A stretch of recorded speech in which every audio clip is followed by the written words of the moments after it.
Hi, I'm Steffany Strange. Want to hear something scary?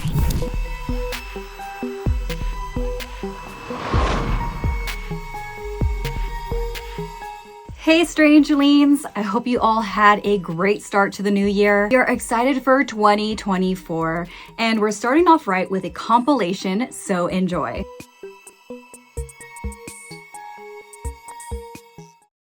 My great-grandfather lived until his 93rd year and was sharp even near the end. He lived with me, my parents, and my siblings in the same house that he grew up in. Once the sun was about to set, my parents brought in some of our animals and boarded the windows and doors.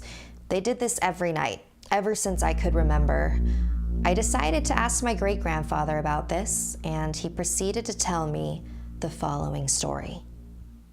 In the 1930s, my great-grandfather had just been released from prison for making moonshine, and he needed a job to support his family. Luckily, a mining company had recently moved to town and was looking for employees.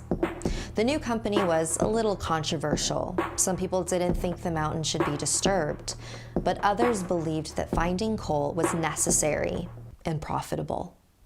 The mining company was looking for young men for the blasting crew. The job was incredibly dangerous. The crew would drop black powder or dynamite into the seams of the mountain to create a hole. They would then investigate the holes to look for seams of coal so that the company would know where to open the mines.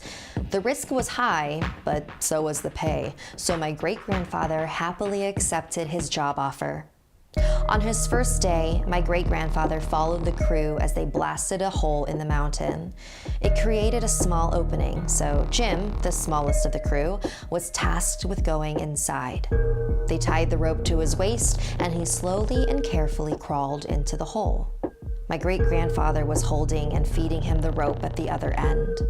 Jim descended further and further into the mountain, far enough that they could no longer see his light from the surface. Then the rope stopped. Hey, I think I just heard something growl. That's not possible, right? "That's just the mountain settling. You're fine," said Bert, one of the older members of the crew.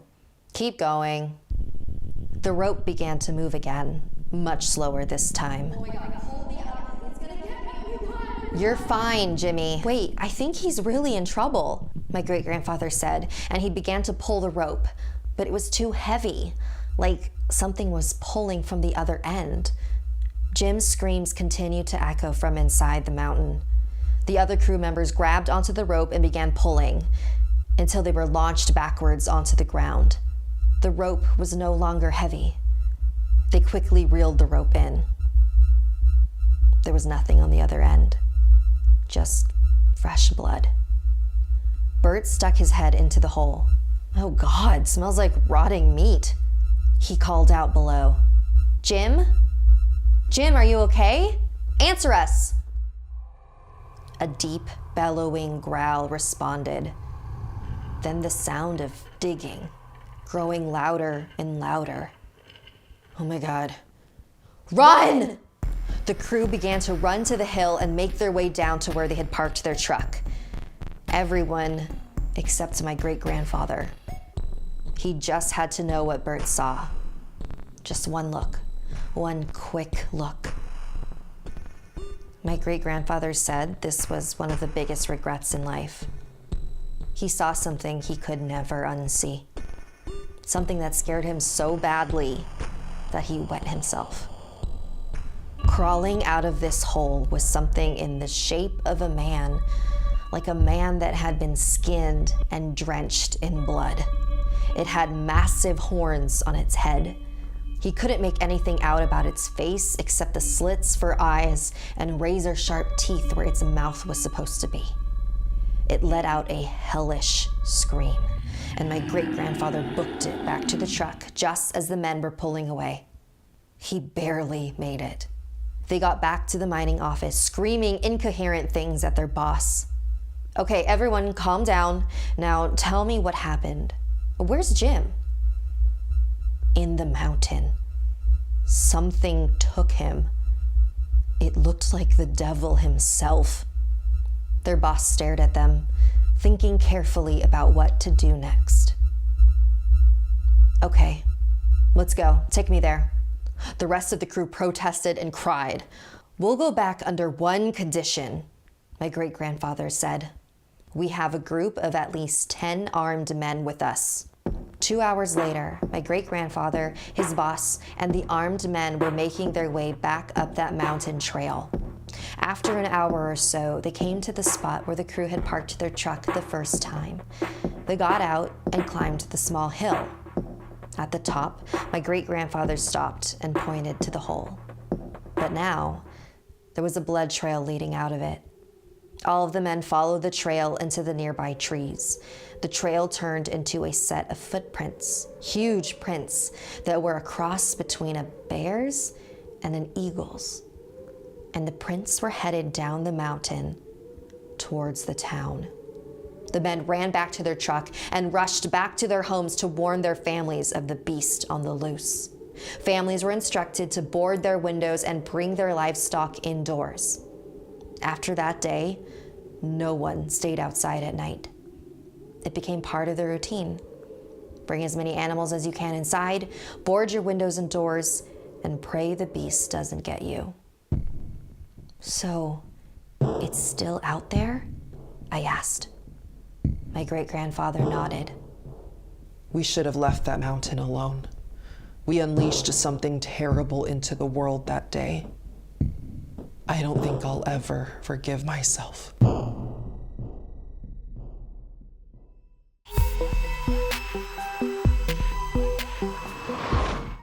Miriam loved her job at the funeral home to the point where it was almost an obsession.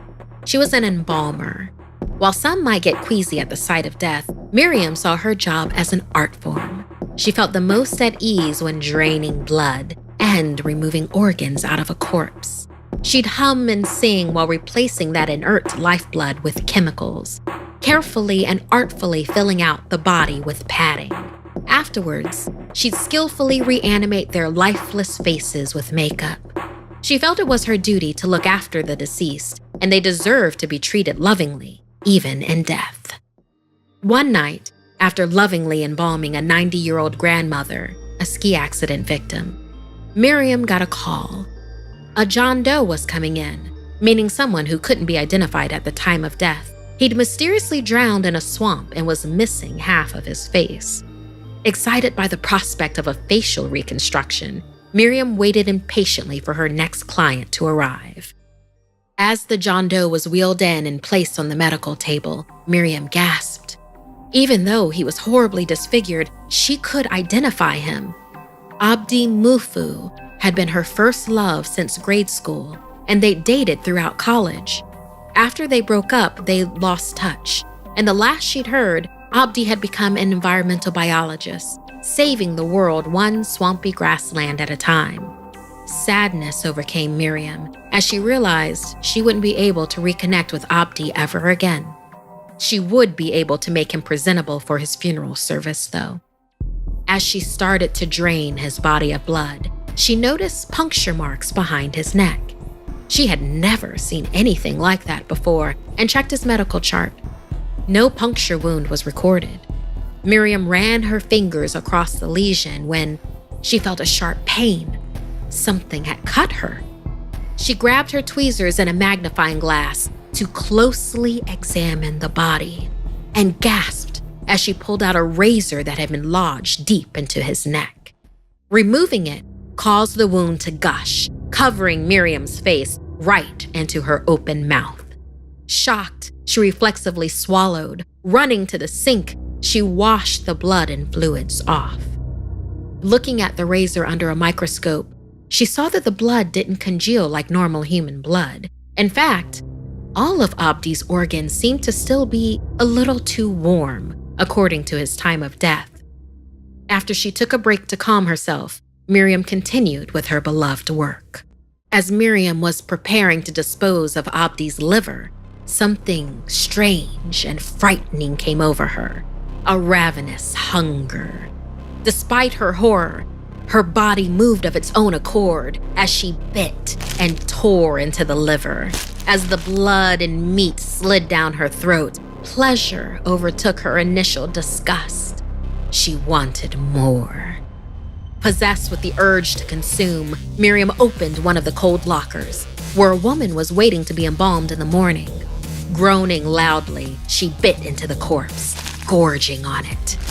There was suddenly a creaking sound, and she stopped, congealed blood and viscera dripping down her chin. Some sense returned to her. She couldn't be caught like this. She spun around, and there was Abdi, standing behind her, alive. Or not.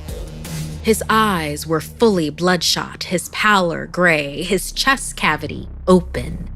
He couldn't speak due to the missing jaw, but he shambled toward her and tenderly pushed a hair off her face. Instinctively, she offered him a piece of flesh from the body, which he gladly sucked on. They were finally reunited.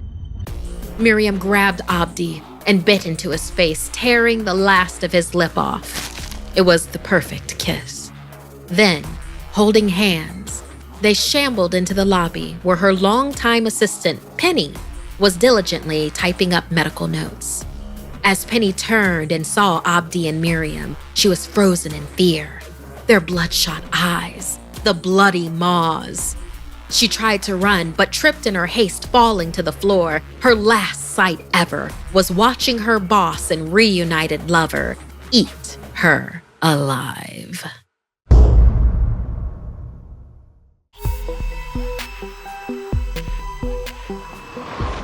One night, about 7 years ago, 18-year-old Jessie was home alone. And when one is alone, one tends to let their imagination get the best of them. So when lights started flickering and doors opened on their own, Jessie didn't think too much of it. It was probably all in her mind. Then, some of her friends decided to pay her a visit. Jessie did notice that the strange activity stopped when they were there. They stayed until about 10 p.m., and after they left, Jessie decided to watch some TV. The walls of her apartment were paper thin, and she could hear every word that her fighting neighbors were exchanging. Frustrated, she decided to get some fresh air out on her balcony. But right as she was about to place her hand on the doorknob, she heard a knock, coming from the other side of the door. Riding that off as her imagination, she opened the door and was immediately hit with a strong gust of wind. She covered her eyes to protect them from the impact. Then, she could see, in the distance, a pair of glowing red eyes. At that moment, all the lights in the house shut off. Jessie turned back inside the house, closed and locked the balcony doors, and stumbled her way in the darkness to her bedroom. She could hear children's laughter echoing throughout the halls. She locked the doors and took cover underneath her blanket. Once she had calmed down a bit, she slowly pulled the blanket from her face. And that's when she saw it. It looked like a small boy with glowing red eyes. Its mouth curled into a mischievous grin when it saw that Jessie was looking at it. She quickly pulled the covers back over her head and heard an extremely high-pitched scream. And Jessie's ears felt pain like she'd never felt before. When Jessie woke up the next morning, there was blood all over her covers, all coming from her ears. Terrified of the previous night's events, she visited her grandmother and told her everything that happened. Luckily, her grandmother knew exactly what was going on. "What you saw last night was a bakroe," her grandmother said, as she continued to explain the history of these spirits. During the West Indies sugar trade in the mid-17th century, there were mass sugarcane plantations in Suriname, a Dutch colony in South America, where Jessie's grandmother grew up. The plantation owners imported slaves from Africa, Asia, and Indonesia. The Indonesians were very spiritual, as they believed that their faith would help them get through these terrible times. When a slave died, they performed a ceremony so that the spirit could be put to rest. But sometimes, the ritual couldn't be completed, and therefore, the deceased soul became a restless entity. These are the bakroe, spirits that are roughly half the size of a human child with enlarged heads. They are half flesh and half wood and cannot feel any pain. They can be controlled by those who practiced obeah, an Afro-American religion similar to voodoo or Santeria.